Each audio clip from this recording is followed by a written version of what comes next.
I was gonna ask if there was like a mirror. Oh, hold on. somewhere. In the In the bathroom. Good morning, everyone. Welcome to the test to make sure that we are live and doing our thing with the closed captioning here. So hold with us, and then we'll be about to start our pre-show credits here. You want to push this thing so we go up to the, yeah. There it is. Automatic captions. Down. Perfect. There it is. All right, we are Do a live. little practice. Yeah, we're with gonna. someone on the scrolling on this one, or should I wait? Look at that.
Good morning and welcome to Forecasting the Future. My name is Mike Blakely and I'm the CEO of the Marin Economic Forum. It would be an understatement for me to say that I don't miss being in a room with hundreds of Marin's leaders talking about our economy and engaging, but that's the times that we're in and we're all doing the best we can. For our part, we're grateful that we were able to host Forecasting the Future this year, and I want to thank a few people that helped to make that happen. First of all, let me thank Desire to Inspire Studios, a local San Rafael company that's bringing you this live stream. And second, I want to thank all of our sponsors, starting with the Marin Independent Journal, Headlands Ventures LLC, Redwood Credit Union, Dominican University, and College of Marin. I'd also like to acknowledge and thank the dozens of individuals who contributed to this event. You know, this is the first time that Forecasting the Future has been free to the public, and we couldn't have done it without your financial support. As of this morning, we had over 275 people registered for this event, which is a fantastic turnout. Each year, Forecasting the Future is based on a specific theme. And this year, it was obvious the theme had to be economic recovery. The Marin County economy is unique, with characteristics that made it vulnerable to the COVID-19 pandemic. For starters, Marin County truly is an economy of small businesses. Over 70% of our businesses have 9 employees or fewer, and most of those businesses have 5 employees or less. Many of our businesses are in the personal services sectors, like hair salons, gymnasiums, and restaurants. And those businesses were identified early on as the riskiest for spread of disease. And they're still dealing with that perception today, even though their doors are open. And finally, our workforce, and very specifically, our low-wage and low-skilled workforce, including our Black and brown communities here in Marin County. They've been the hardest hit. Right now, we're looking at ways to help them get back to work. And it's critical that we have events like these to do that. At the same time, some of our residents have actually flourished over this past year. Those of you that own homes or stocks have actually seen the value of those assets increase against all odds. And if you own a business that sells things like bicycles or furniture, you've also seen perhaps a record year of sales. Each year, Forecasting the Future focuses on a theme. And last year, that theme was Marin Economic Forum's Business Retention Expansion Project. We released the findings from this report, where we looked at what businesses in Marin County need to grow. We cited challenges like workforce and hiring, like access to commercial real estate, and transportation issues. Well, guess what? 1 year into this pandemic, those issues still exist. And if we're going to talk about economic recovery, we need to think about a little bit longer term and how to make our economy a more resilient one. For example, how are we going to create more middle and high wage jobs? How are we going to attract the businesses in sectors that Marin County cares about, like climate and food? How are we going to basically get ourselves back to business? And how especially are we going to get our youth continue to have opportunities for prosperity through education and employment opportunities that will keep them here in Marin? We're going to talk about a lot of different ways of recovery today, from sharing data to policies to competitiveness factors that will allow our Marin economy to thrive in this hyper-dynamic Bay Area economy and state economy. One of the operational terms of the pandemic has been to pivot, and that's exactly what we've been able to do with our program today. But no matter the format, the Marin Economic Forum's goal is to bring high-quality research, data, and advisory to Marin residents so that we can make good decisions about our economy. I'm confident that we'll be doing that today, and I hope that you'll enjoy our program. One of the things that hasn't changed is that we're going to begin our program today with an economic forecast from the MEF Chief Economist, Dr. Rob Eiler. Dr. Eiler serves as the Dean of Extended and International Learning at Sonoma State University, and he's also been a visiting professor at Stanford University.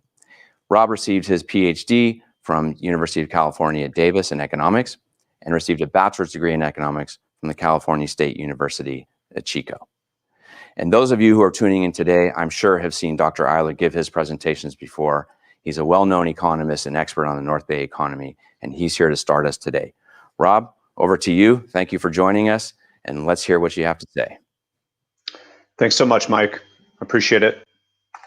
I'm going to share my screen now.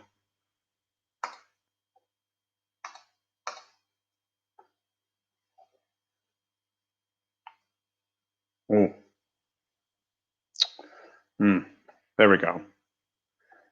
Thanks again, Mike. Folks, thanks for coming today. I'm going to walk you relatively quickly through where we are with respect to the economy and where we may be going based on a few different forecasts that are out there. I'm also going to talk about what we're going to call the Marin Recovery or Economic Recovery Tool and some of the data we're watching more locally. But to get started, I want to talk about major themes that economists are watching here in 2021 so far. The first is what the Biden administration is going to be able to do over the next few months and the next few years with respect to continuing the fiscal stimulus packages to help out specifically our lower income groups, but really ultimately try to make investment in the macroeconomy that will then guide our recovery back through the rest of this decade, potentially. There's a lot of ideas floating around. There's a lot of debate in Congress. We will see what comes out. We should see a third fiscal stimulus package since March 2020 by the middle of this month. Next is we want to see more efficacy with respect to getting the vaccines out, getting people who want the vaccine vaccinated, and ultimately get those caseloads down. We see that Marin has moved into the red. We're expecting more counties to move into the red over the next couple of weeks. And does that mean that we're actually guiding into the spring and summer in such a way that we'll have more travel capacity, we'll have less reticence by both businesses and households to spend, and that will guide our recovery forward as well. But as Mike alluded to, one of the pieces on workforce development is our lower income workers have been hit most by the recession and will continue to probably see pressure on them based on where the largest problems in the recession have lied. So we're going to see some of those data play out over the next few minutes with respect to the industries that were most affected. And in a sense, I'm going to try to tell you what we're going to need to see to get those folks picked up and what might actually come out of the Biden administration to kind of come full circle to redistribute income from higher income groups, because we expect there to be what we think of as a so-called K-shaped recovery to a certain extent. This is the latest forecast out of the Philadelphia Federal Reserve. They interview usually 40 economists who all their job is to watch the American economy and look forward about 3 years. It's very similar to the blue chip forecast if you follow the blue chip, but this is more of a direct survey. And this is the median forecast for both real gross domestic product, meaning income growth for the American economy after inflation, and then the unemployment rate over the next few quarters and the next few years. So the data are split up into groups where the first couplet is the previous quarter's forecast and the new one. So for the new forecast, you can see against the old forecast that the growth rates have gone up. A lot of that is because an additional round of fiscal stimulus hit right after the first of the year. We're also expecting a third round. And so that's going to pick up growth in the short run. And you can see that over the next few quarters here. So that's good news. Also, the labor market is expected to grow a little more quickly. So as a result of that, we should expect the unemployment rate to fall a little faster than maybe we expected 3 or 4 months ago. And you can see that reflection here with respect to how these forecasters are seeing the labor market. And generally speaking, the labor market forecasts have all been beat thus far, and economists are sort of running and trying to catch up with the way the labor market has recovered. The last few months, as we'll see in a minute, have been a little slower, but generally over the next few quarters, economists see the labor market improving. And you can see by the beginning of 2022, we potentially are right around 5% unemployment again, which creeps us closer to where we were in 2018, more or less, as we were going into 2019 in the peak of the labor market. Over the next few years, growth is expected to be pretty robust and then moderate a little bit as we get in closer to 23 and 24. But all this then leads to the labor market basically getting back to where we were at the beginning of 2020 by the middle or end of 2024. And that number is creeping closer and closer in time, meaning that it's possible 2023 will see a full recovery of the American labor market. But the key is there's other forecasts you can see on the far right-hand side, the IMF, Congressional Budget Office. They're all sort of coalescing around the idea that recovery is going to continue. We're not going to double dip. But so much is predicated upon the idea that we're going to get these vaccines in people's arms. We're going to see immunity kick up, and we're going to see caseloads fall down. We do not want this fall and winter coming up in the end of 2021 and the beginning of 2022 to be a repeat performance of what we just saw. That's a critical factor in terms of having a smooth recovery. Now, on the industrial side at the national level, this is the progression through the latest data. The new data come out in a couple of days for February, but through January 2021, starting in April 2020, this is the progression of the American economy. And what these data are the percentage change in jobs from 1 year previous, meaning the April data here are the percentage change from April 2019, and then unfortunately losses across the board. And you can see on the far right-hand side that bars and restaurants and hotels and motels were most hit initially, and that shadow lingers, as you're going to see in a minute, to the present day. This is as of November, and this really should suggest that as we saw time move on and we saw businesses adjust, the American economy recovered. Even in those hard-hit industries, we saw recovery. As restaurants reopened, they made so-called pivots. Changes were made to try to get people back out and get them spending, and that happened. But no, that was November. Then December came and we gave some of that recovery momentum back. In January, we saw it again. Now, why that's important is because you want smooth recovery, but because we've had this sort of following of the science where we've gone on peaks and valleys with respect to caseloads, in the most vulnerable industries have seen kind of those same peaks and valleys. And you can see that we're at kind of a valley again on the far right-hand side. Hotels, 33.4% negative means that about a third of the jobs that were there January 2020 were gone by January 2021 for hotels and motels. So that's the way to read these data, but it again suggests, because the larger numbers on that far right-hand side, those industries remain vulnerable to how the caseloads are moving up and down. Now, one graph we're going to repeat a couple of times is this one. I'm trying to show ways of comparing the Great Recession, which is really the most germane recession in terms of comparisons to the current one, to the current recession, looking at the jobs market. This first graph looks at the Great Recession and starts at November 2007 at the number equal to 100, meaning that the volume of jobs in the US equal to 100, then shows basically the percentage change progression from that date to the point where we got back to the same volume of jobs, back to the number 100. And for the American economy, it took about 76 months to go from November 2007's number down the slide during the Great Recession, then a long recovery period just to get back to square. Now, for a COVID-19's recession, this is what it looked like. So when you hear about a so-called V-shaped recovery, this picture is really the typical way of expressing why initially it looked quote unquote V-shaped. The problem is the right-hand leg of that V has now curled a little bit over the last few months because caseloads went up and businesses became reticent to hire because they knew that some social policies were going to come to slow down their potential growth. And we need that black line to creep back up toward that red dotted line, just like with the Great Recession. So if you look at the two recessions side by side, one of the things about that curl is it's likely to elongate the initial recovery momentum we had and overall the recovery process in jobs. Okay, so Mike alluded to this. One of the things that we have seen that's a bright light, and we'll come back and talk about housing, has been in the equity markets, but you got to be in the equity markets to participate in these gains. This is the last 20 years on a monthly basis for the S&P 500, and you can see the three recessions that have happened since the year 2000, where the S&P slid down, recovered, slid down hard during the Great Recession down to that 735 number in April 2009, and then all the way up in this nice long bull market with a lot of hiccups, and then that hard V-shape change March, April, May, June, July 2020.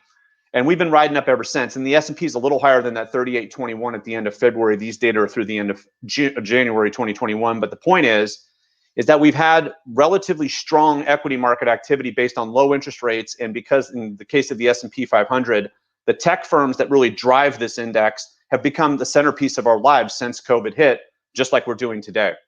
So one of the things to watch for is there's going to be a lot of discussion about, are we in a bubble? Is there going to be a hard correction? Those issues are all for entertainment purposes only when you hear about them, because at the end of the day, nobody knows for sure. If we did, nobody would be in this meeting right now. But the key is to recognize why. What are the fundamental demand factors that are driving that index up? And as long as interest rates remain low and expectations of recovery are realized in actuality, the equity markets likely have pretty decent support at those relatively high levels. So that's the equity market side of the story. But there is something lingering around that has gotten a lot more news in the last few weeks, and that's inflation.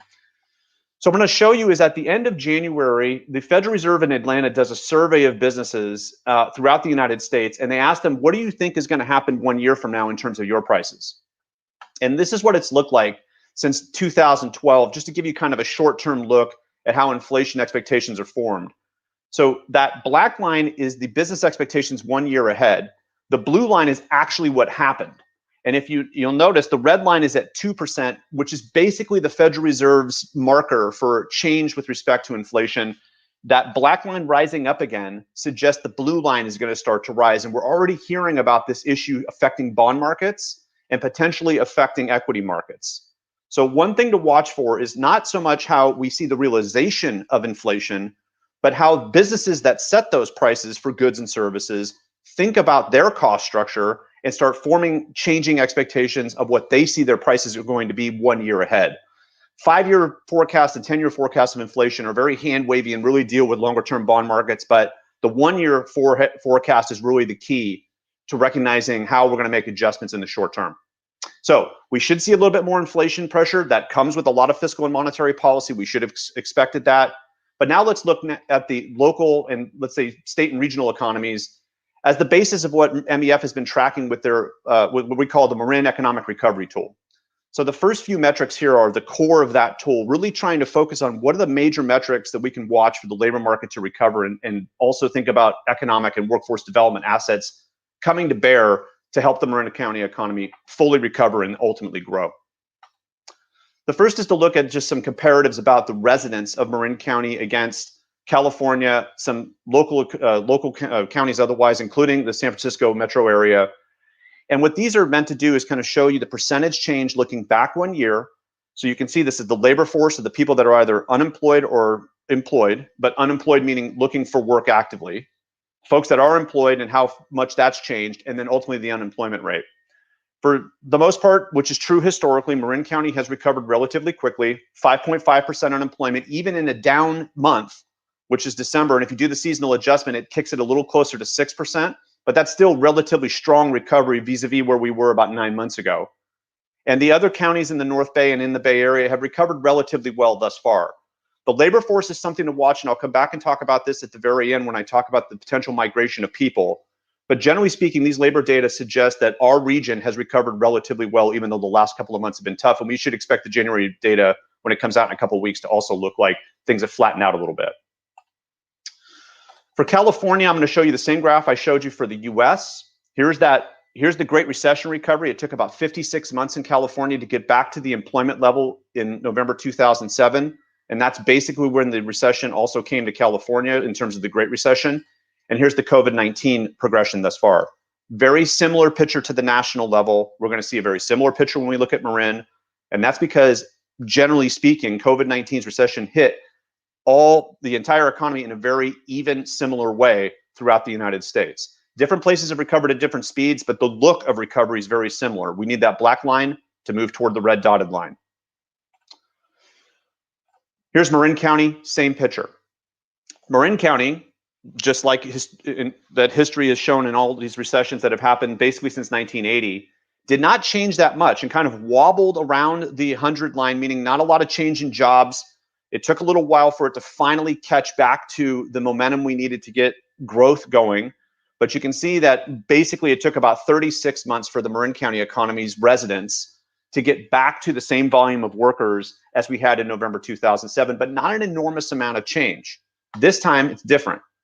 Hard cut, just like we saw with California and the US, and that curl again over the last couple of months. We need that black line to go up to the red line. And in fact, the percentage change in the residents of Marin that are not working is larger than the one for California for now. We will likely see that black line move a little bit more quickly toward the red once economic recovery has a lot more momentum going.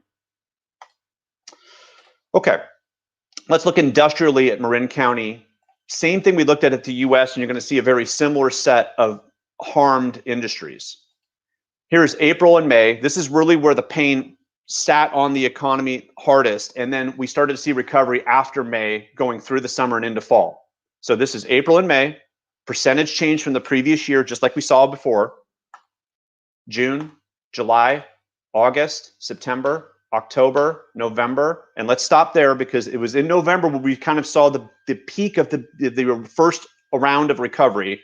And then the December data, we gave some of that recovery back. Now, if you see a 0.0% at the very top, that means basically there was no change at all versus the previous year, meaning December 2019 to December 2020. And that was in 3 industries, which showcases, again, the resilience of the Marin County economy in terms of its residents getting their jobs or holding on to their jobs, as the case may be. Getting their jobs back is what I meant to say. But you'll notice in leisure and hospitality, the amalgam of bars, restaurants, hotels, motels, primarily, 22.8% down from the previous year, or just under one quarter, or 1 out of 4 people who had a job doesn't have one 1 year later. About 20% in other services, hair salons, nail salons, fitness centers, et cetera, 1 in 5 workers out of work. So while the Marin County economy has recovered, there are some problem industries, and those problem industries are going to have some continued problems based on just the way we're recovering. Hopefully, we will see travel come back and our ability to open up the economy in full more complete over the next 6 months. Okay, let's look regionally briefly at the same data, but this is just for December. So here's Sonoma and Marin, and we just saw these numbers for Marin, but you can see that in some cases, Marin County has recovered a little more slowly industrially than Sonoma County, done a little better in others. Here's Napa. Napa's actually done relatively well, believe it or not, because when people have traveled, they have driven to Napa and spent money but haven't stayed over. There's Solano County, looking somewhat like Napa in some ways, but not in others. And here's California, which we saw earlier as well. So this gives you a sense of how Marin has compared to its regional neighbors. The key is that, again, looking on that far right-hand side, you'll see none of those regional neighbors have really broken the spell in those specific industries that had the most harm initially. And that's something to watch going forward because most of our low-wage workers are in that spot. Okay, well, let's look at a forecast for California. If you look forward 4 years to the end of 2024, the Department of Finance puts a forecast forward that accompanies the governor's budget. This just came out well, now it's about a couple months.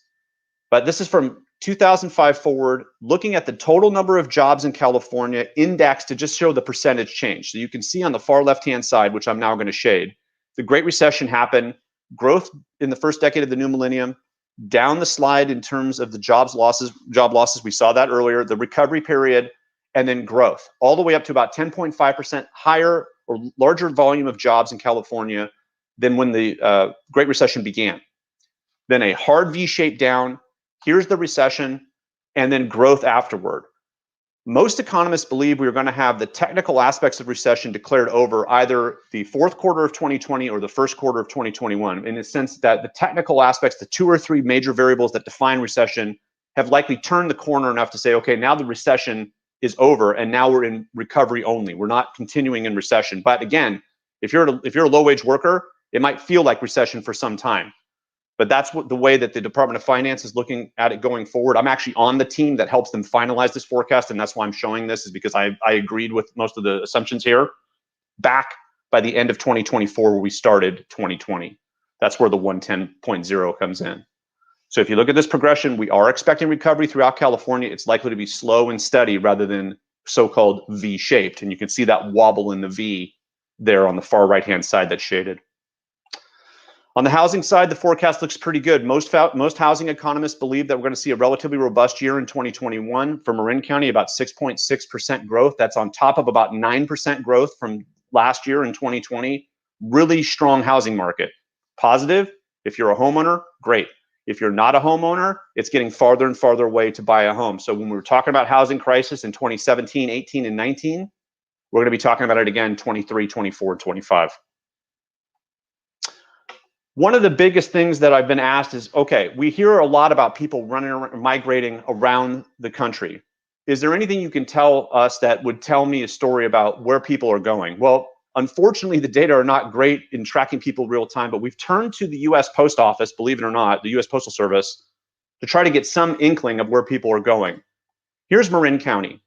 So over the last 4 quarters, these are the number of people that have left the county in terms of their household has changed address according to the US Postal Service. And here's the number of people that have come to the county, again, changing their postal address to someplace in Marin County from some other place. And this is the net movement.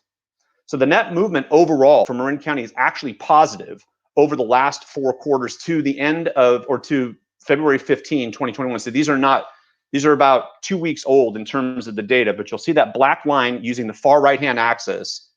The overall is about 0.3% net inbound households, which is not a whole lot of change. And remember, this is households and not people. But the key is that we see people actually coming to Marin County, even with the relatively high housing prices, likely migrants out of the core Bay Area coming to a more suburban setting. So something to think about. But here's, in fact, all 58 counties in California. And you're going to see here is Marin County in that swath. But check this out. Look to the far left-hand side. Notice most of those counties are rural counties. And we expected, and Marin Economic Forum thought about this early, we expected migration toward the more suburban / rural areas of California. And a lot of those positive gains in households over the last 4 quarters are shown there. If you look at the far right-hand side, you'll see San Francisco's lost, or had, I should say, net inbound households of about negative 56.6%, which means they've gained and lost. But overall, the net change has been about 56.6% of just those changing households. With that, with the way to interpret that, given how many households we thought were there at the beginning of 2020, is that San Francisco has lost about 15.4% of its households over the last 4 quarters. So that's a relatively large migration out, according to these data. And that's how you're getting some news stories about this sort of flight out of the San Francisco area. But again, think very deeply about what that means with respect to housing prices and people coming inbound, and how much of that depends on going back to the office to work once the social restrictions are fully lifted. Consider that. So with that, I'm going to hand it back over. Thank you so much again for having me today. And Mike, take it away. Take it away. Thank you so much, Rob. Let me use this occasion to remind our audience that each month the Marin Economic Forum hosts something called the Marin Economic Briefing, where Dr. Eiler and myself give our analysis similar to what he just did. And so I encourage everybody to tune into that. And Rob touched on something really interesting, this idea of migration, which we're going to get into a little bit later today when we start talking about the California Exodus with Jim Wunderman. Now it's time to turn over to two of our elected officials. We're joined today by Supervisors Judy Arnold and Damon Connolly. Both supervisors have been leading something called the Marin Economic Task Force. And this is focusing on Marin's economic recovery, and it's a true public-private sector dialogue. And so they're going to talk to us a little bit today about what's happening at the county level and how we're positioning our businesses for recovery. Let me start by introducing Supervisor Judy Arnold, who will be speaking first, and then she'll turn it over to Supervisor Damon Connolly. Judy Arnold is a supervisor representing District 5 in Novato. She was elected in 2006. Prior to that, Judy served on the Novato City Council from 2003 to 2006. It was involved in many civic and nonprofit organizations. Judy lives in Novato with her husband, Bruce, and is a proud mother and grandmother. And Supervisor Damon Connolly, prior to serving to the people of Marin County's District 1 as county supervisor, Damon spent 7 years on the San Rafael City Council and was a member of the board of trustees of the Dixie School District. Let's start with Supervisor Judy Arnold. We're very happy that you're here with us today. Over to you. Thank you, Mike, and the Marin Economic Forum for hosting this annual event. Having a strong relationship between the county and the Marin Economic Forum has never been more important than this past year. The Marin Economic Forum has been instrumental in our economy vitality efforts. Damon and I share the Marin Economic Recovery Task Force, which was created and has met since the beginning of the pandemic to address the significant impact COVID-19 has had in our business community.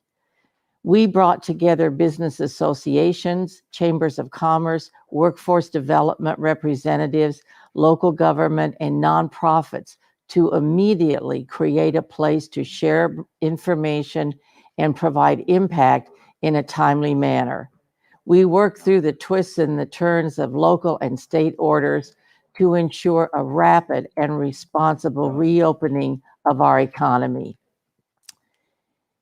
From this body, we also work to advocate at the state and federal level and identified short-term as well as long-term economic vitality strategies. While employees and local businesses had to wait for the CARES Act funding to arrive, we went to work. Early on, the county was instrumental in supporting local small business relief funds. San Rafael led the charge, and on April 14th, 2020, the Board of Supervisors passed the first small business disaster relief fund for COVID-19. A partnership with the City of San Rafael and the County of Marin and our Board of Supervisors supported matching up to $50,000 to any participating city or town. More than $250,000 for small business grants was raised and distributed to San Rafael businesses. Nevada was up next, and their small business relief fund raised and distributed over $360,000 with 2,000 video game company based in Nevada sponsoring the event with an incredibly generous $200,000 contribution. Other major donors donated, and 76 small businesses throughout Nevada received a grant which helped to maintain jobs and support the local economy. Additional cities and towns followed suit and created small business relief funds. Countywide, over $1.1 million was raised and distributed to local businesses. The county, through our Community Development Block Grant Program, of which I chair, received $950,000 in additional CARES Act funding, which we chose to allocate towards small business owners in Marin. The federal funds will be used to disperse $800,000 in zero interest zones and $115,000 in grants over the next few months. 53% of the Small County Small Business Fund will be targeted for businesses in or near San Rafael, 27% up to those in or near Novato, and 20% for the rest of the county. Funding distribution is tied to corona's infection rates throughout the county. The county's partner on the funding distribution is the Marin Economic Development Agency, called MEDA, is working with community partners to promote the program. These are just a few of the action items we've been working on in response to COVID-19. I'm going to stop here and turn it over to my colleague and economic partner, Damon Connolly, to continue to share some of our work and focus for the future. Damon, to you. Thank you, Judy, and thank you, Marin Economic Forum, for bringing everyone together to look towards the future.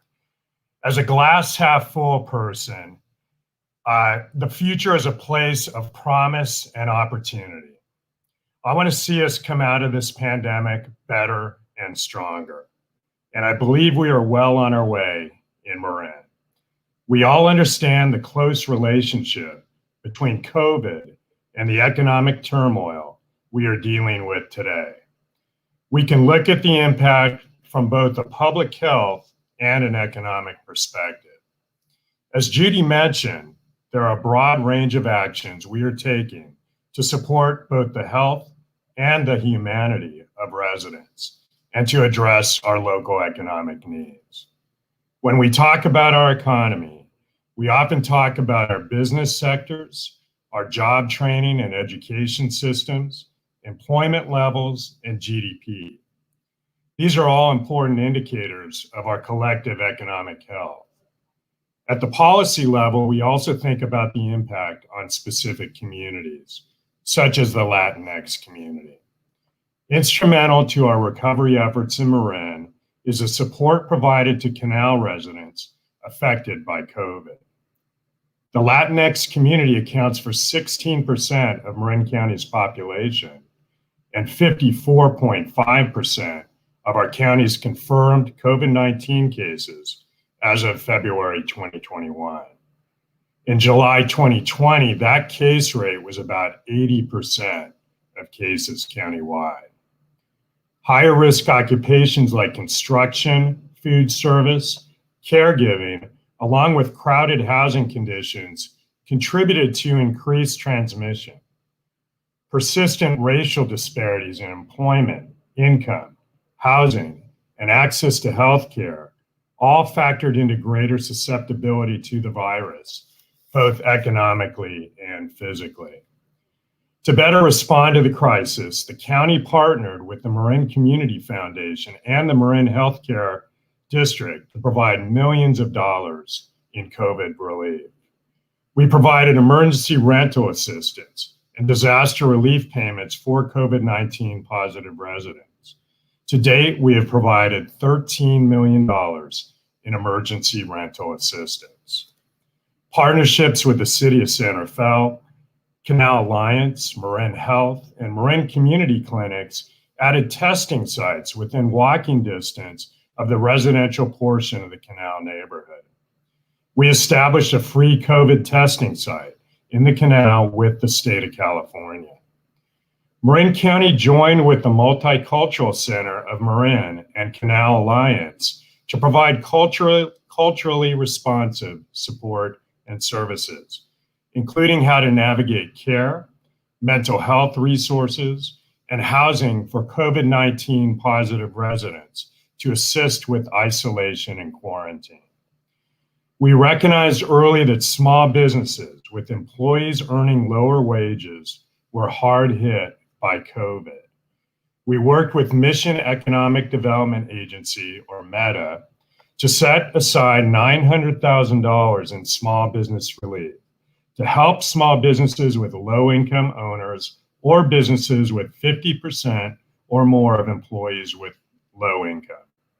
It was apparent that there were barriers to these businesses accessing PPP or other federal or state aid.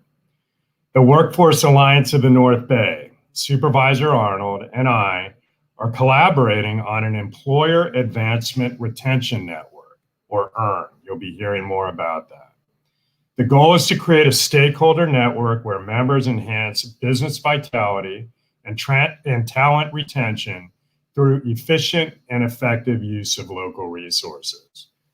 The idea is centered on offering a single point of contact where network members unable to meet a specific business need can refer a business.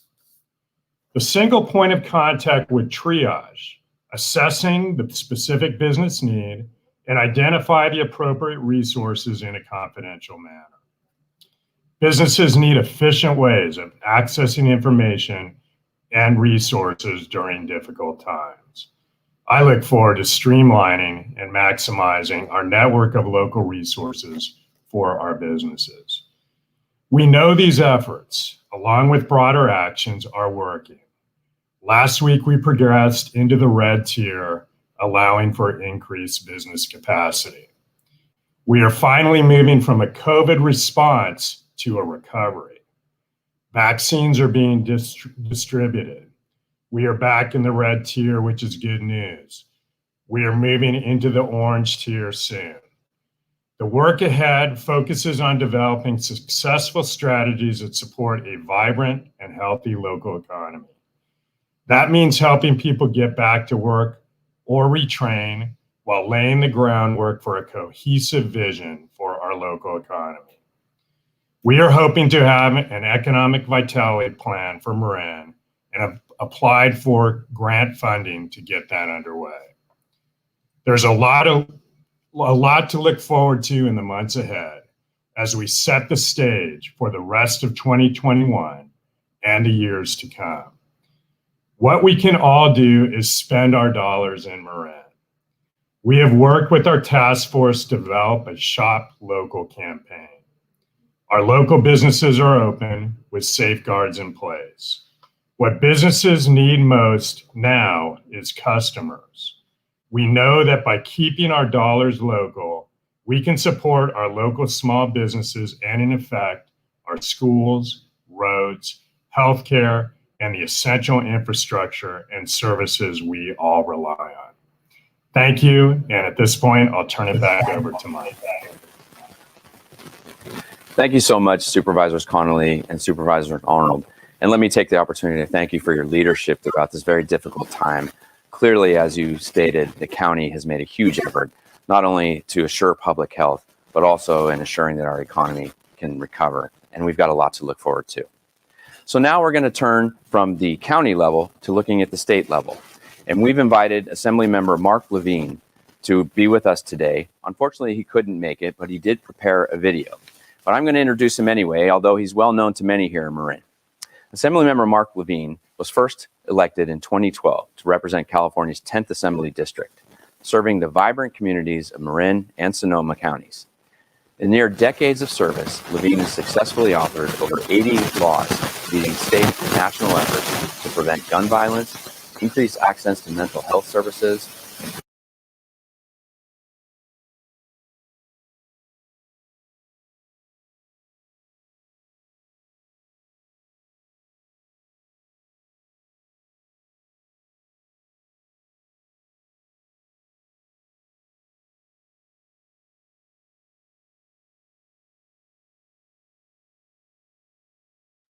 Good morning. I'm Assemblymember Mark Levine, and I'm proud to represent Marin and Sonoma counties in the California State Legislature. Thank you, Mike, for your invitation to participate in this morning's program. And thank you, Supervisors Arnold and Connolly, for sharing information about the county's priorities for the future. Just this past Sunday, Wendy and I celebrated our 17th wedding anniversary. It was a moment of reflection on the lives we share, the home we've made for our family, but also on how we've weathered the past 12 months since we last celebrated this milestone. I looked at my calendar. A year ago Sunday, I took a flight back and forth to Los Angeles for a day of meetings on wildfire and insurance issues. I hadn't heard of Zoom then, and I haven't been on a flight since. When we celebrated at dinner last year, we actually dined inside a restaurant and without measuring any threat of exposure to an infectious disease. This Sunday night was a little bit different. We celebrated and we dined outside, warmed by outdoor heaters. We remarked that quite a few parties ate indoors, but with distance between the tables. Everyone has their own comfort zone when it comes to the pandemic, and we will get there again.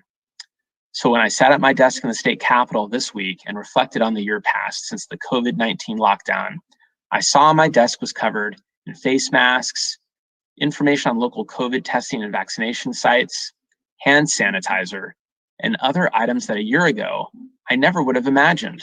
A year ago, our schools stopped, our businesses stopped, our lives stopped. No one could have anticipated the devastating economic impacts of this pandemic, the recession it caused, and the impacts it has had on families, businesses, and our overall economy. A year after the shutdown, and with vaccines being made available to thousands of Californians each day, there is a light at the end of this tunnel. Daily vaccination rates are up. New infections are down. To date, over 10 million COVID-19 vaccines have been administered in California. On Thursday, I will be voting on a plan that will incentivize eligible schools across California to reopen and offer in-classroom instruction by April 1st, something Marin County has been leading the way on. We've got amazing school leaders, staff, and teachers who have made this happen. California will be investing $2 billion to facilitate school openings and $4.6 billion to fund learning loss recovery this summer, next school year, and next summer. About $36 million of this aid will find its way home to Marin. This past week, I was proud to support an economic recovery package that will provide $2.1 billion in grants for small businesses and nonprofits impacted by the pandemic. Billions more in aid is being made available to low-wage families who've been especially impacted by the pandemic. Several billions more in federal PPP aid, which was just released, will help more small businesses stay afloat. We can thank Congressman Huffman for his leadership there. We are making progress, but more must be done. The state of California must do more to help people through this difficult time, and we must do a better job at it. I'm going to state the obvious. A lot of things did not work well in 2020. The Employment Development Department has been a disaster at getting aid to those who need it and preventing those that shouldn't from it. Inflicting and at times flat out false information from the previous presidential administration made it difficult for the state to coordinate aid to those in need. The public health crisis at San Quentin was a preventable disaster that threatened the health not just of the incarcerated people at the prison, but the staff and our neighbors and the broader community that rely on limited hospital bed capacity. I have been just as committed to holding government accountable this past year as I have been at making sure it works for everyone. And if you allow me, I'd just like to take a quick moment to thank and acknowledge my staff who've been doing the work of any number of failing state agencies. They process calls from dozens of constituents a day, and I'm grateful for their commitment to public service. We must do better. If we want to do better, it's important that we use this moment to focus on the economy we want, not just for 2021, but the economy we need for 2031. Just as we need a government that works for everyone, we need an economy that works for everyone. We saw firsthand that the economic recovery from the Great Recession was not equitable.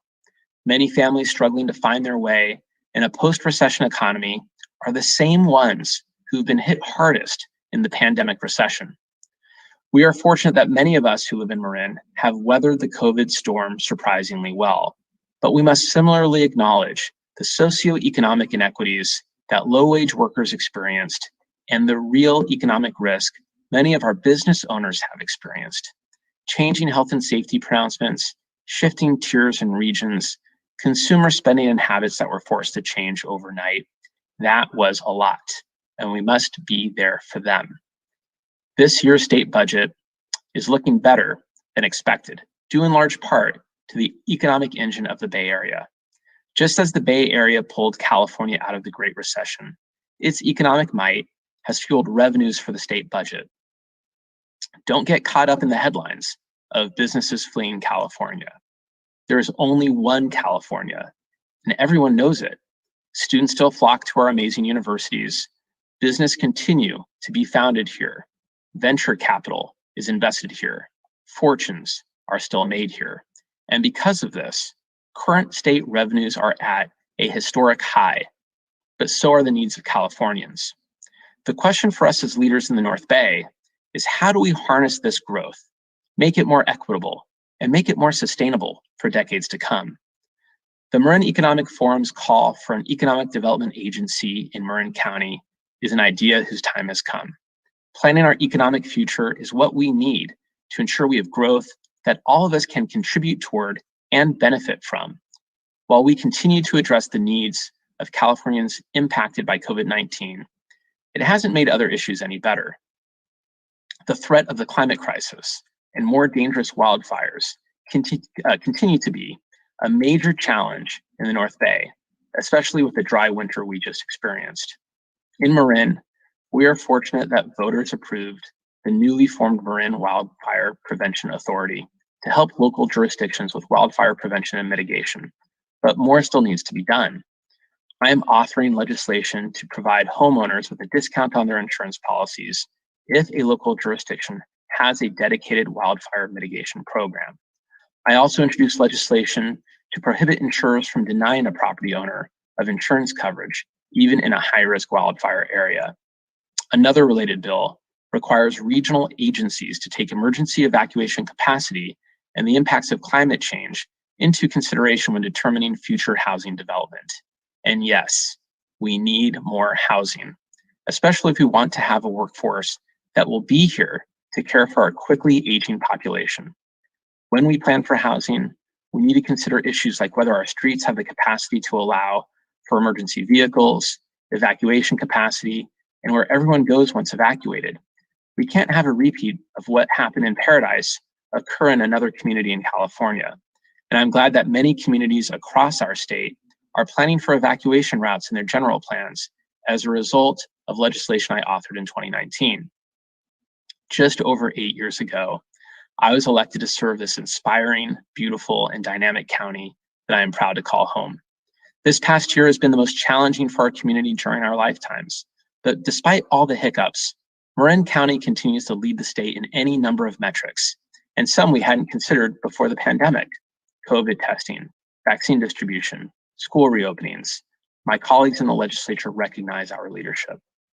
I have enormous gratitude for so many who have helped lead the way, including amazing public servants on the Marin Public Health and Marin Recovers teams, our first responders, our healthcare heroes, our teachers, our essential workers, our innovators and entrepreneurs. Thank you.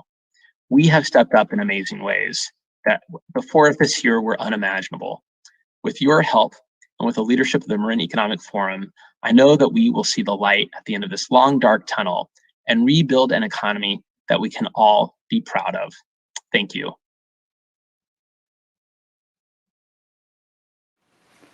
Thank you so much to Assemblymember Mark Levine for providing us with those comments. We understand that you would have loved to have been here, but you couldn't, and we're still so grateful that you were able to participate in our program today. And I think you hit the nail on the head with many of the points that you made about our recovery, especially here in Marin County. But what you also did is you talked a little bit about California and the Bay Area economy, which sets us up perfectly for our next speaker. Many of you, like Assemblymember Levine, have probably been seeing the headlines about the California exodus. And we wanted to explore if this is something that's real or not. And so we wanted to turn to one of the leaders on this issue, Jim Wunderman, who's the CEO of the Bay Area Council. The Bay Area Council and Jim Wunderman has led the public policy and advisory since 1945. It works to shape the future of the Bay Area and to keep it the most innovative and globally competitive and sustainable in the world. I'm going to go off script here for a second because I understand that previously in the program there was a little bit of technical difficulty. And as you just saw, those things happen. So I want to thank everybody for staying involved here. We're all dealing with these new circumstances of the Zoom environment and the live stream environment like we have today. So thanks for staying with us here. What I'm going to do right now is I'm just going to go straight to Jim because he can speak more eloquently than I can on this issue of the California exodus. Jim, please talk to us about this And when you finish your remarks, I'll come back and help with some questions that our audience has asked. Thanks so much. Sure. Hopefully you can hear me okay. Mike, thank you very much for having me participate in the Economic Forum. This is it's a great event, and it's really, I think what you're doing is really important work at a very critical time, and appreciate the comments of Supervisors Connolly and Arnold and Assembly Member Levine. Marin is a great community. I had the pleasure of living there in the late 1990s and early 2000s, and ended up moving over to the East Bay, thinking some point I'll come back, and who knows, maybe I will. But I really enjoyed the years over there. It's a really special place and a really special community. So I want to thanks for including me in this conversation today.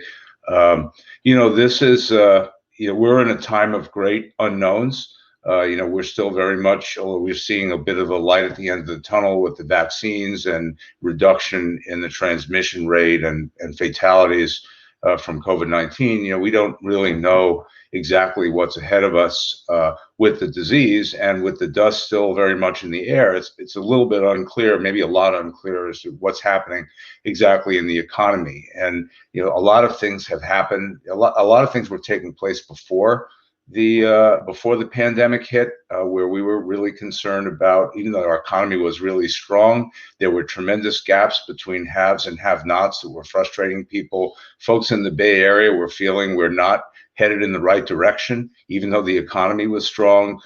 A lot of deep concerns about housing, as we all know, about transportation, congestion, and the future, cost of living, driving a lot of people's concerns about how they can keep their families together at this kind of price point. So we then went into the pandemic, and that really changed everything. As Assemblymember Levine said, suddenly we were operating in a remote environment, and thank goodness for Zoom and the other programs that allow us to kind of continue. And it's really helped our economy in a number of the areas keep going. But it's changed our lives dramatically, and what the future exactly holds for how we'll do this in the future is a matter of important discussion and debate. Not long after the pandemic hit, the wildfires hit, and suddenly here in Northern California, where we, one of the great things about life here is, how we're able to experience the environment and enjoy recreation. We're stuck inside our homes, looking at these horrible skies, unable to breathe the air, and kind of really wondering. And it's not the first time that it's happened, but in the last summer, I think we had 5 of the 6 worst wildfires in California history burning at the same time. So, really a big change that's happening, result of climate change, and something we're going to have to address. So a lot of unknowns, a lot of concerns, and we are seeing problems out there. And I appreciate the positivity that Assemblymember Levine put forward on, about the exodus and so forth. But I think we're a little bit more concerned perhaps than he is, and I might differ from him to a degree. I think this is a tremendously great state. We have so much to offer, but I think from a policy standpoint, we're kind of tying our hands behind our back when it comes to the future of the economy. So I'm going to do something I don't normally do, which is try to actually function in a technological standpoint. So I'm going to try to share my screen. Let's see if this works. Well, it didn't work as well as I wanted to. So give me another shot. So I'll hit share. Let's see, share screen. Okay, and share screen, and do that. And hopefully you can see that. And we'll go for it. Okay, I think you can probably see it. So this is a talk about California's business climate, and an effort that we're leading at the Bay Area Council. That's a statewide effort on issues around the business climate and jobs. So the stories about the exodus and companies leaving are, it's not something you see every few weeks. It's almost every few days there's a new announcement by a company that a headquarters is moving, or they're moving a division somewhere, or the leaders of the company have left the state.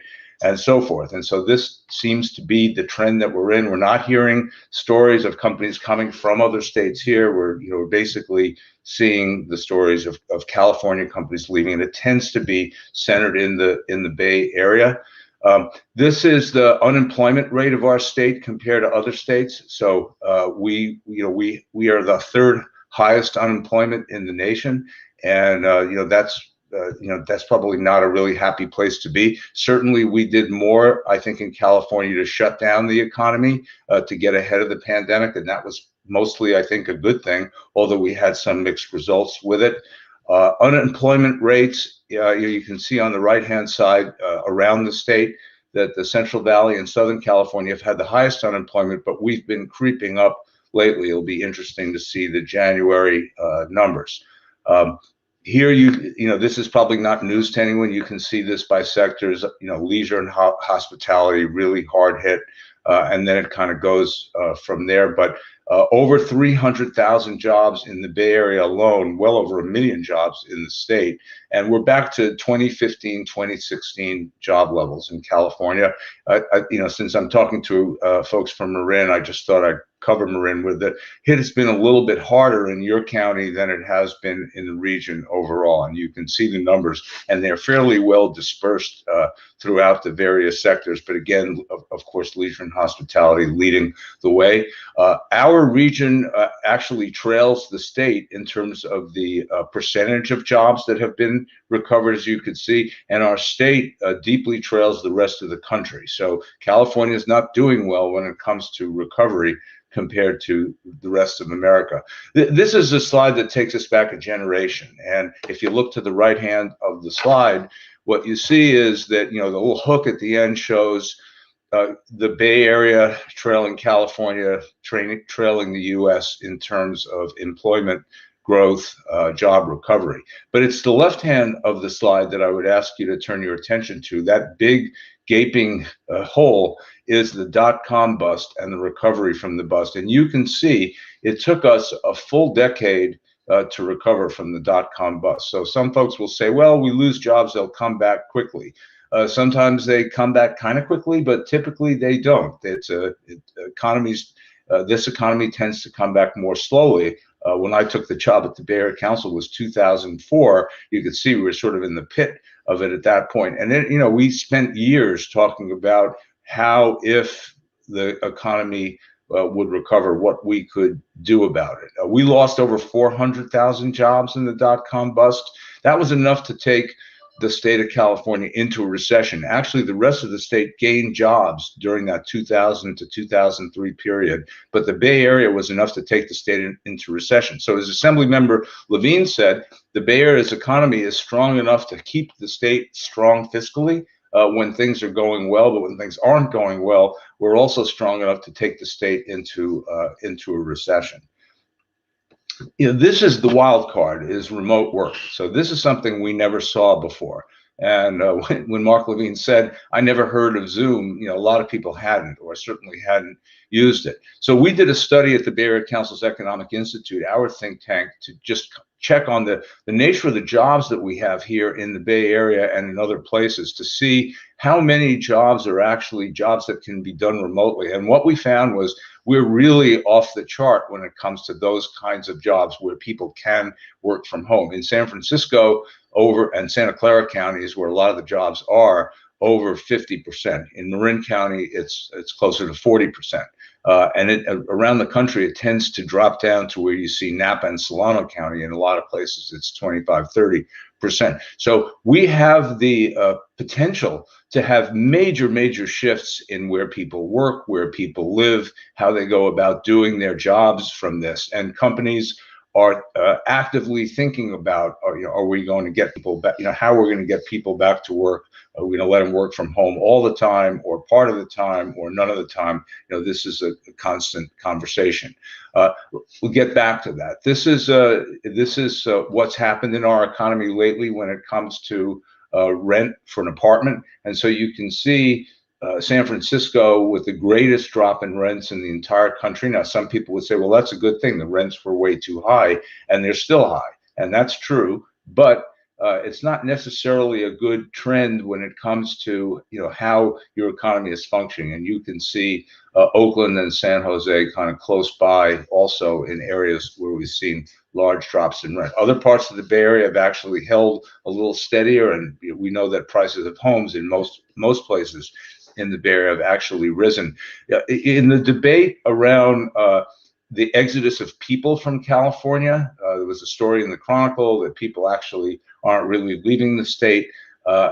It really shouldn't be a debate. If you go back 3 years, you can see this trend, is that in 2018, there was a net loss of population. This is through postal changes of address of about 100,000. It increased to over 120,000 a year later, and over 200,000 in 2020. So people, in fact, are leaving California. And in fact, we were expected for 2020, when the final numbers are in, we're expected for the first time in history to actually have a loss of population in California. And some people would say, well, don't we have enough people already? I think when you stop growing and you start shrinking, if you think about regions around the country where population loss has occurred, I think it's something to be pretty concerned about. So, these are some companies. There are certainly others, and there's ones you don't read about because they actually haven't left. They're just not growing here. They're engaging their growth in other states. Or they're shifting divisions, and they don't want to really make the news on it. They're doing it in piecemeal. These are ones where a company actually made an announcement and said, "Hey, we're out of here." In some cases, the whole company actually is moving. In other cases, its headquarters and so forth. But if this was one or two of these, I'd say okay, it can happen. But the fact that this is happening and happening and happening, I think it's very, very alarming. And beyond what's on this screen, the nature of my job at the Bay Area Council, where we have 350 members in every sector, and I talk to, for example, the heads of the big four accounting consulting firms, other major consulting firms, the big law firms, the big commercial real estate firms.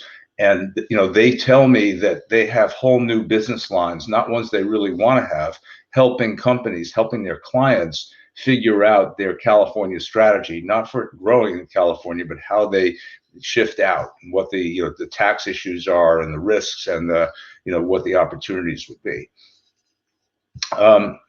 This tells you the story of the jobs in finance and professional services and information, and you can see in San Francisco, there's a 2.6% loss of those jobs. Those losses are bigger in some other cities, but there are gainers as well in some other cities. So, on an overall shift, in fact, we're losing our share of those highly paid types of jobs where they're kind of the bulwark of our economy.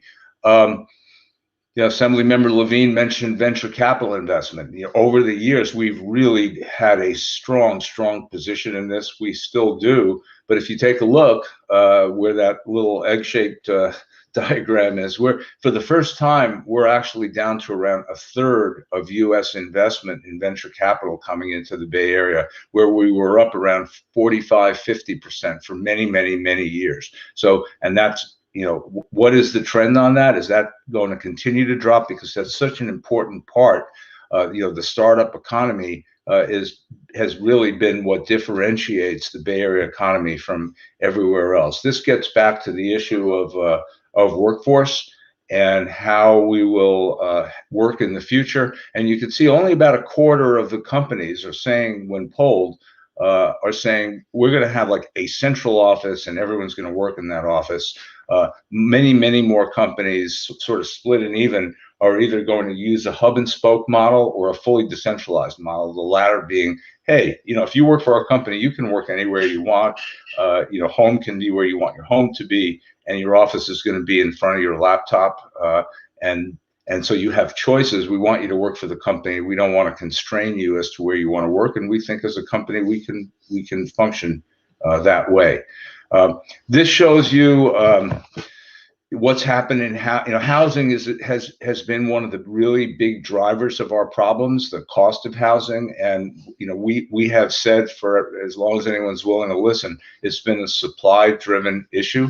And sure enough, as you look to the left, you could see for about 40 years California built a lot of housing on a consistent basis, and then it really dropped off. And you can see to the right side in the last decade or so, we're just not producing the housing. And Governor Newsom has spoken about this, about the urgency, dedicated his whole State of the State speech to it last year. But it's going to take more than a speech. It's going to take a lot of action on the part of many to change the way we handle housing in our state, or we can't really expect to see this get much better. And of course, the homeless problem grows out of the lack of housing. The folks at the bottom end economically end up on the street. That's what our studies have shown. Most of the homeless people are people who used to have an apartment or a house, and they couldn't maintain it.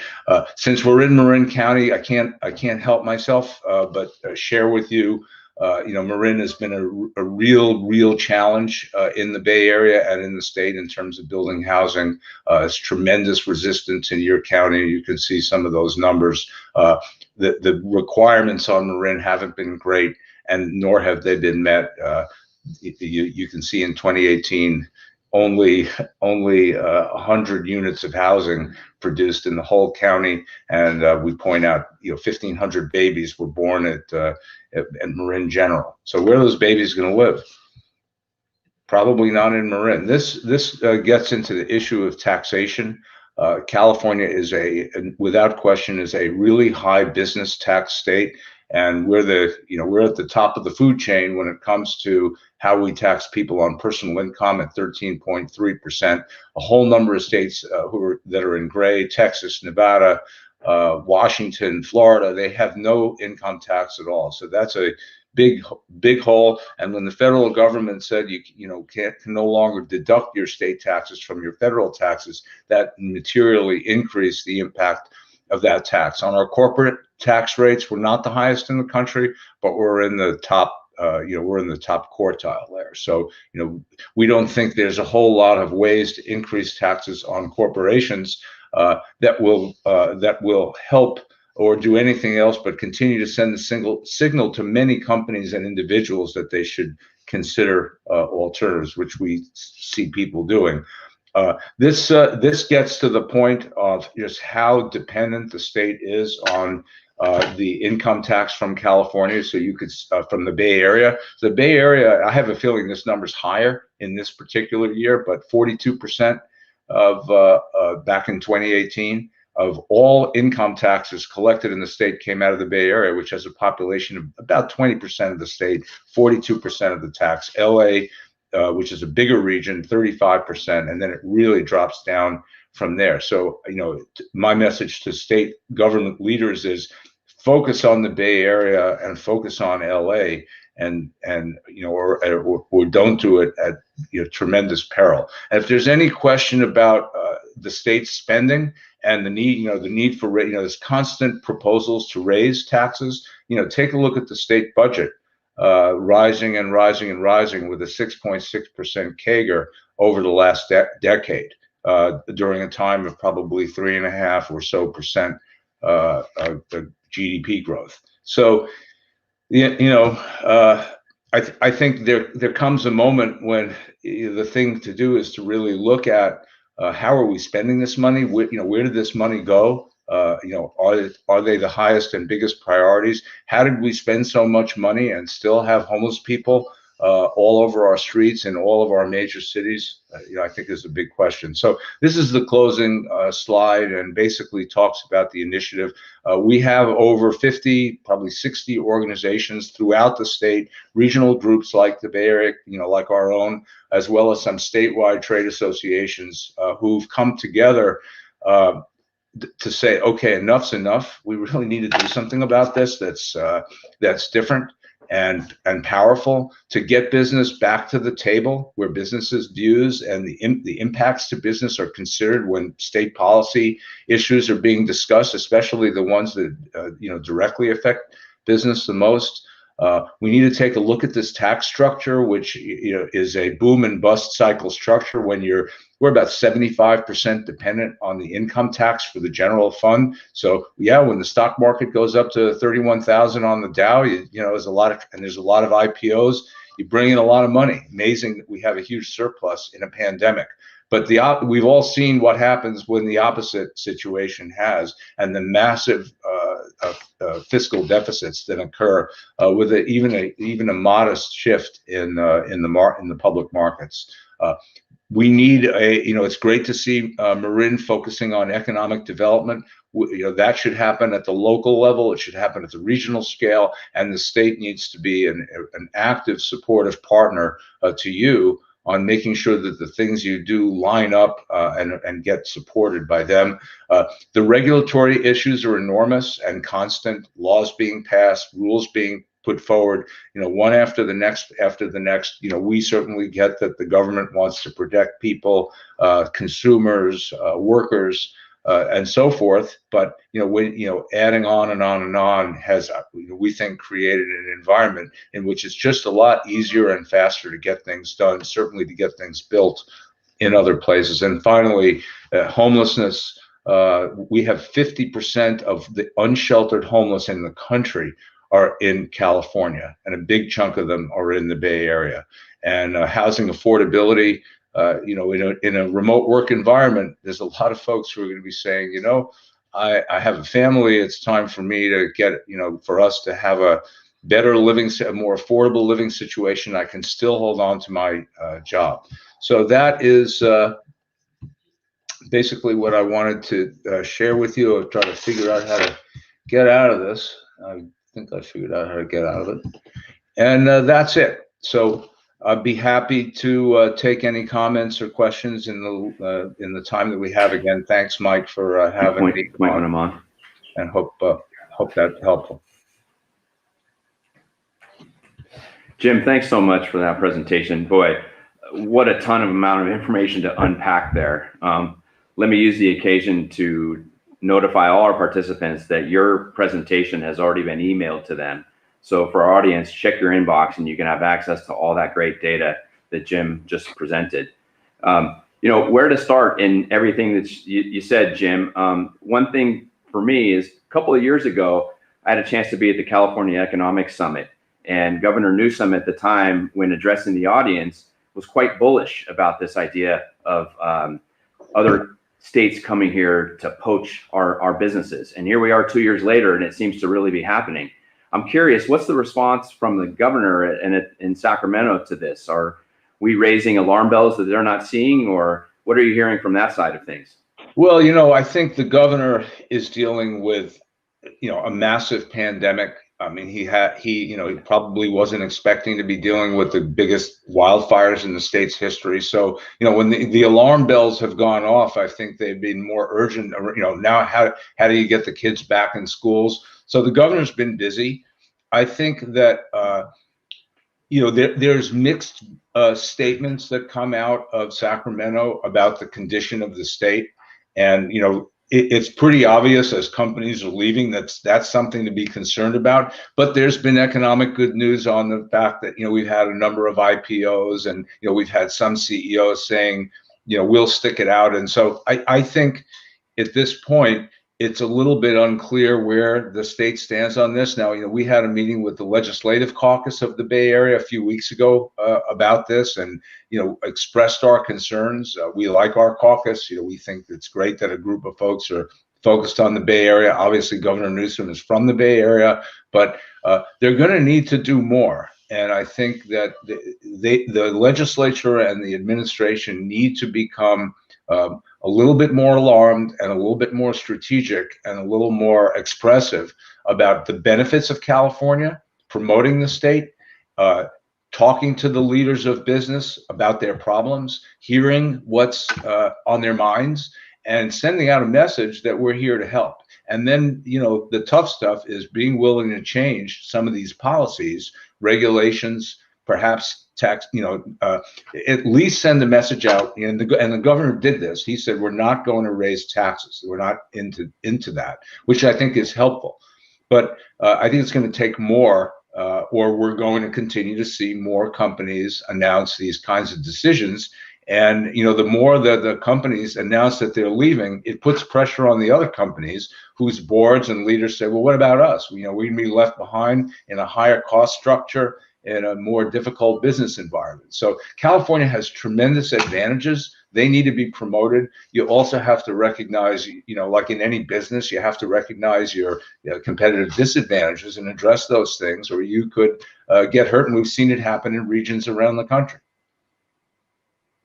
Exactly. And it's such an important point to talk about this, because here in Marin, we obviously don't have a ton of corporate headquarters, but we have a lot of residents that work for those companies. And so they need to be concerned about their future livelihoods with these major Bay Area employers as well. I want to finish things and try to look at a little more positive light. The theme here is about economic recovery. And we are, as previous speakers have said, starting to turn the corner in many different facets. Where do you see the opportunities for the Bay Area coming out of this? I mean, obviously we see things like the tech sector thriving throughout this. We were able, as you said, to shift to remote work environment pretty easily. What do we have to look forward to coming out of this? Yeah, look, I think that there's still a tremendous base of leading economic engines in the Bay Area. A really big one that's growing fast is biotech and life science and that related industry. There's tremendous investment and commitment to that's going on.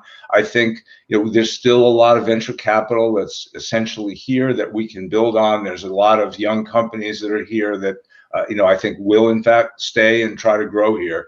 I think that in a remote work environment, if that's where we're going, that's a huge monumental shift. It might be the biggest shift we've seen in well over a century. So I wouldn't underestimate the potential impact. And right now, a big concern is San Francisco, where a lot of people from Marin County work. Because if you go to San Francisco right now, there's not a lot of people feel like going. It's pretty boarded up, kind of ghost townish. What will happen after the pandemic remains to be seen. But on a good day, the Bay Area is a phenomenal place to be a remote worker. So on the one side, someone who works for a Bay Area company can move back home to wherever around the country, let's say they came from, and that's perhaps a disadvantage to us because they take their portion of the economy with them. But people who work for other companies around the country or around the world can come to the Bay Area and do their remote work here. And that's an opportunity for us. And, who wouldn't want to live in the Bay Area and have their lifestyle here? There's a lot of people who are listening to this right now who didn't start out in the Bay Area. They came here. It's a unique place in that regard because it has attributes that are, unequaled around this country. It's an iconic, beautiful place. But we do have to address some of these issues: the cost of living, the quality of life, the homelessness issue. I think those things, if you address those reasonably, we're never going to be a cheap alternative. I don't think we're trying to be that, but I think we can do very, very well, and I think we will. And I think it's just time for us to get together, focus on these things, and come up with solutions and execute.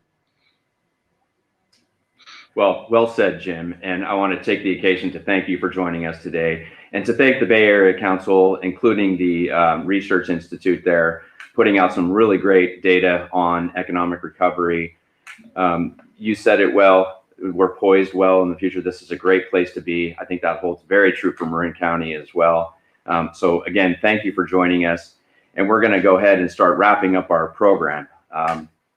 So let me thank all of you for participating today. And as I said, technical difficulties are not beyond all of us. And so I apologize if you lost any audio or video feeds today, but do know that a recording of this will be available to all of you. It will be emailed. All of the data that we share today will be available. And I do want to remind everybody to tune in to the Marin Economic Briefings, which are a monthly presentation, sort of a mini forecast in the future, if you will. That also is available to everybody who subscribes to MEF newsletters at our website, www.marineconomicforum.org. So I want to take one last opportunity to thank everybody who participated today, especially our speakers. we talked about economic recovery at the state level, at the county level. We zoomed in a little bit on the Bay Area and what our challenges and opportunities are there. And all we can do is continue to stay safe, stay positive, and continue to get to reopening business and back to normal and start thinking about a positive economic future for Marin County. So with that, again, I'm Mike Blakely, the CEO of Marin Economic Forum.